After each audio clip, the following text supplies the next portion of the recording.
YS Jagan పై హత్యాయత్నం ఘటనపై విచారణను వేగవంతం చేసింది సిఐఎస్ఎఫ్. హత్యాయత్నం వెనుక పెద్ద కుట్రే ఉందని అధికారులు గుర్తించారు. విశాఖ ఎయిర్పోర్టు చుట్టూ ఏం జరిగిందన్న దానిపై ఆరా తీశారు. అసలు సిఐఎస్ఎఫ్ విచారణలో ఏం తేలిందో వాచ్ ది స్టోరీ.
ప్రత్యక్ష సాక్షులను కూడా విచారించారు.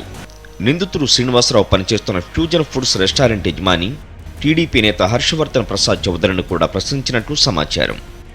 ఎయిర్పోర్ట్లో అక్టోబర్ 25 నాటి సీసీ కెమెరాల ఫుటేజ్ని, ఫ్యూజన్ ఫుడ్స్ రెస్టారెంట్ ఫుటేజ్ని స్వాధీనం చేసుకున్నారు.